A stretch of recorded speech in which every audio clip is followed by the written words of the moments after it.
Of course ni kawaida wakati mwingine unaweza kumnyanyua mtu, ukamheshimisha, ukampenda, ukampa cheo, alafu akakungurumia wewe mwenyewe, ni kawaida.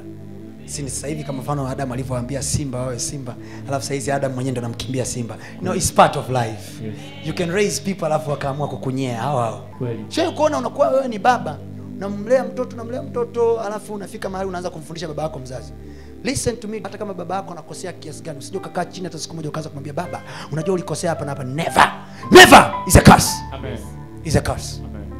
Because your father hapo alipo saa hizi yuko kwenye umri wa majuto. Usije ukamfundisha baba yako matatizo ulikosea kumlea yule mtoto. Nafikiri ajui. Do you think your father doesn't know that? Tatizo yule mtoto wako ulikosea kumlea. Never say that to your mother. Kwa sababu utazaa siku moja. Hata leo itafuta wanadamu wote duniani wanaotukana watumishi wa Mungu. Rudi kwenye nyumba za baba zao. They never respect their biological parents. You cannot respect your biological father and deny the respect to your spiritual father. Never. Shindwa kumheshimu baba yako mzazi, ni ngumu sana kumheshimu mtumishi wa Mungu.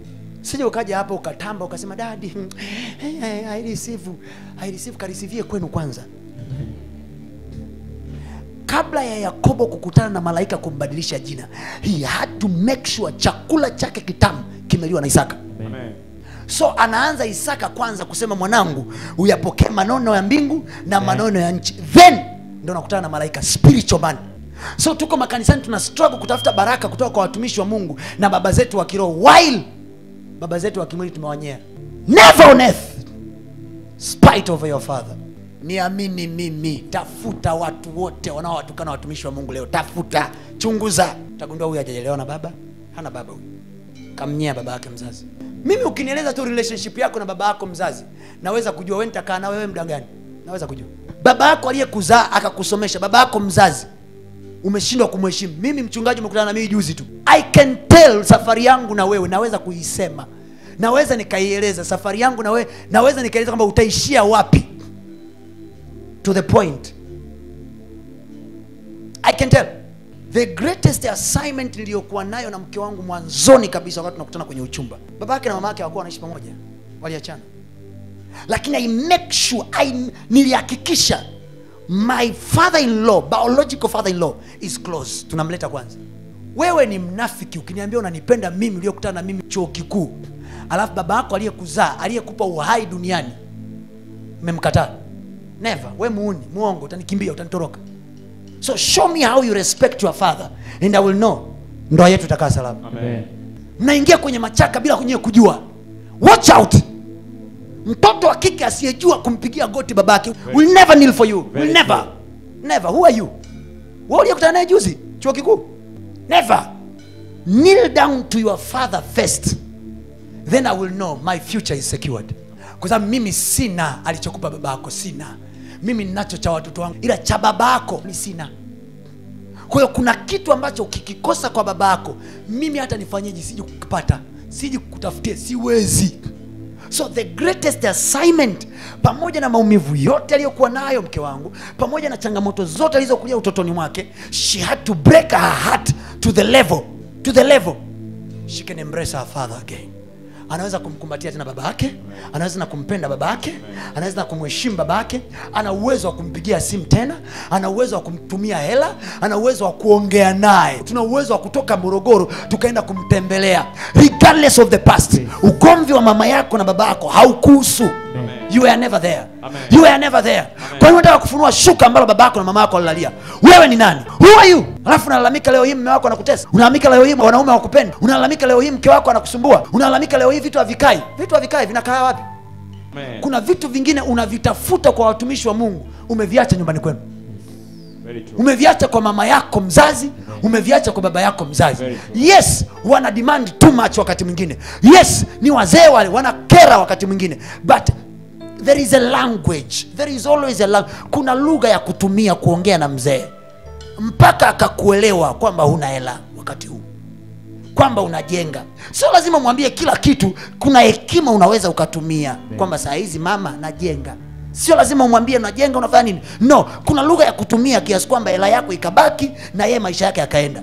You must find a wisdom to balance. Kwa sababu maendeleo ya nyumbani kwenu yanakutegemea we mama, na maendeleo ya nyumbani kwako yanakutegemea we baba. So kila kitu anachokupa mume wako au kila kitu unachofanya na mke wako, mama yako anajua, wifi zako anajua, shemeji zako anajua. Mjifunze kuwa na siri za ndoa, siri za familia. Sio kila jambo, yani wifi sasa tunajenga, tuko kwenye msingi. Siku nyingine watengenezee wazee wako surprise. Waje kuona wameingia kwenye jumba ambalo mtoto wao amejenga hakuwa anawaambia. Anambia baba nilikuwa nasubiria iishe kwanza, alafu ndo tukae sawa. You are killing your own life. Mnayaua maisha yenu wenyewe. Unahangaika unatafuta unabii kwa nabii upi? Na unabii wa kwanza umeuacha. That old man ambaye alikuwa na wanawake watatu, yule na wanawake watatu, he has a blessing for you. Amen. Mbona ameweza kufanya uishi duniani? Mbona amekupa ngozi na nyama? Mbona amekupa mifupa? Mbona amekupa mifupa? Maji yake yana muujiza wa mifupa kwenye mifupa yako. Amen. Mbona ameweka mifupa kwenye mwili wako? Mbona kaweka mifupa? Atashindwa kuweka chakula mezani mwako?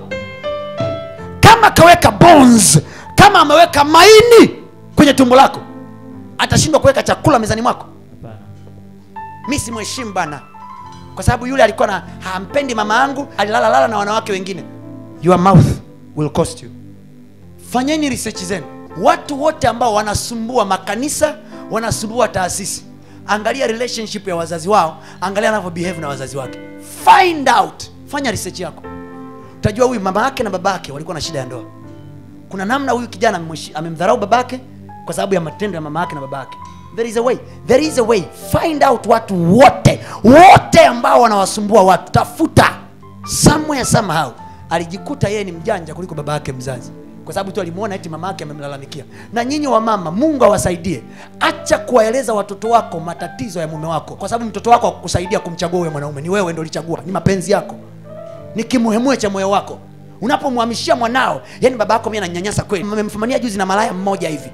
You are killing your own daughter. Unaua binti yako. Mume wako ni muovu, pambana nalo hilo mwanangu. Ni mpenzi wako wa kuzaa. Wewe mwenyewe ndio ulichumbiwa. Nataka mgongo wako uache kukuuma. Nataka mifupa yako iache kukuuma. Amen.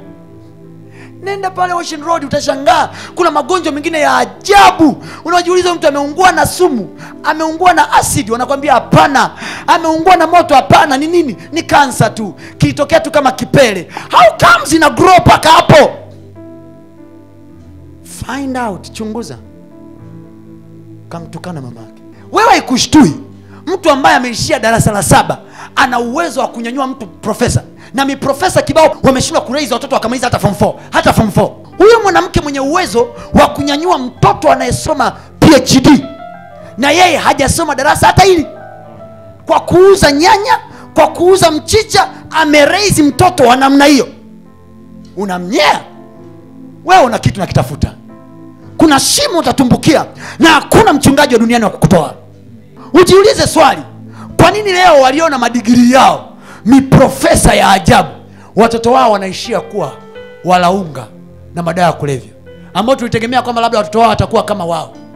How comes your mother can raise somebody general and you can't? Na Biblia inatuambia eti siku za mwisho ni bora kuliko siku za nyuma. Mnafeli wapi?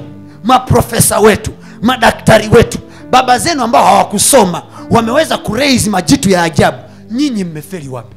I am very careful when I meet my biological father. I kneel down, I sit down, na kaa chini mpaka niambie kaa juu hapo. Mimi na utoni wangu na umaarufu wangu nilionao. Sababu wewe umejua Biblia juzi, unafundisha neno, naanza kumkosoa baba yako. Ulikuwa muuni sana wewe zamani. Kwa muuni sana. Kwani siku zako zimeisha baba? Zako zimeisha. Sababu unaishi. Ndio kwanza na miaka 30. I'm counting. Na iangalia saa. Kwa sababu hujui tarehe ngapi mimi nilifall. Hujui. Hujui anguko langu lilikuwa tarehe ngapi? Hujui. Hujui nilikuwa na umri gani? Unasema mimi nimelala na mwanamke wa nje nikazaa mtoto nje. You don't know my day. Umri wangu wakati naanguka ile anguko hukuepo, hujui. So wait, I'm looking at you. Wewe si mwokoka bwana? Wewe si mtakatifu? Unajua kunikosoa mimi ninekula ugoro. Sawa. Mimi sinakunywa mataputapu na nidharau. Okay, sawa. Nuhu ni mlevi, amelewa, akalala uchi. Kaja mtoto wake ambaye anaonekana na Mungu, takatifu, kavaa suti, kamwona babake yuko zee ilijinga kabisa, ninakunywa pombe tu. Kamsaidieni baba yenu kule anakunywa pombe. Bibi akamcheka. Baba yuko uchi. Muuni, mzinzi.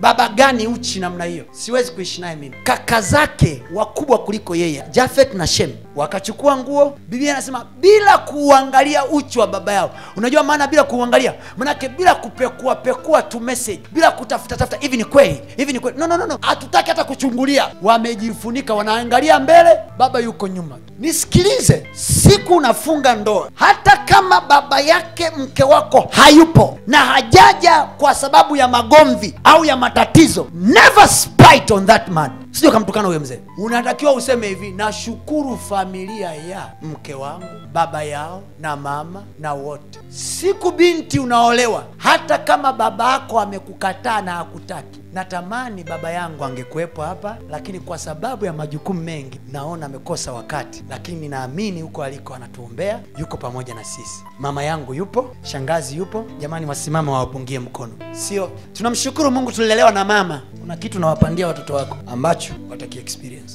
Chukua nguo, mfunike baba yako nyuma. Yaani watu hawatakiwi kujua baba yako yuko wapi, amegombana nini, hataki nini. Baba yako alikataa kusiwa na kinywaji tupu fresh bila pombe. Wewe unasema hivi, nataka kusiwa na pombe, mimi nimeokoka. Baba yako anasema hivi, kwa sababu hakuna pombe siji. Unasimama sasa, unashika maiki, mimi nimeokoka. Baba yangu amekataa kuja kwa sababu hakutaka pombe. Bora nigombane na wanadamu nipatane na Mungu mbinguni.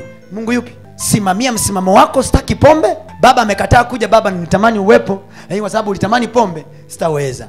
Ila mbele za wazee wenzie sema hivi, baba amekuwa na mambo mengi, angeweza kuja ila mambo yamekuwa mengi. Mfunike. Mmemfunika namna hii. Biblia inasema baba alipoamka akajua mwanae amemcheka. Swali ninalojiuliza, aliambiwa na nani? Kwa sababu alikuwa amelala uchi. Anasema alipoamka akajua mwanae amemcheka. So hii mizee nyie mnaiona miboya, mijinga, kumbe hii mizee ina spiritual sensitivity. Kuna mtu kanicheka hapa nilipokuwa nimelala uchi huu, kuna mtu kanicheka fresh. Biblia inasema akasema alaaniwe Kaanani. Hakumlaani Ham, no, alisema alaaniwe Kaanani. Shem na Jafet wale ndugu yake. Kaanani ni mtoto wa Ham. Kwa hiyo baba aliigonga laana, sio kwa mwanae, aliigonga laana kwa watoto wa mtoto wake. Puu, yani akairusha laana kule mbele. Si unakuwa bado utaikuta kule watoto wako mpaka leo hii. Wa Kaanani hawapo duniani kwa sababu nchi ya Kaanani ndio nchi aliyopewa Ibrahim. Ibrahim sio Mkaanani. Ibrahim alikuwa huku kwingine kabisa. Aliambiwa toka kwenye nchi ya baba yako, nenda peka kwenye nchi nitakayokuambia. Nchi ile ilikuwa ni nchi ya Wakaanani. Hawa Wakaanani hilo taifa halipo mpaka leo. Amen. Yeriko silikuwa Kanani. Waliachwa watu mle ndani, gongwa, pigwa kama watoto wadogo. Manake watoto wako watakichezea kipigo maisha yao yote. Kwa nini? Kwa sababu ya uchi wa babako uliofunua. Tumishi, niombee, napitia mapito magumu sana. Nitakuja na mafuta, nitakuja na maji na damu ya Yesu na socks za upako na kila kitu cha upako, lakini upako utadunda kwenye laana ya baba na mama. Kila baba yako akiongea kuna cha kukosa. Wewe si festival ni bwana. Mama, mimi nakujua sana. Nakujua ndo tabia yako. Nakujua ndo tabia yako.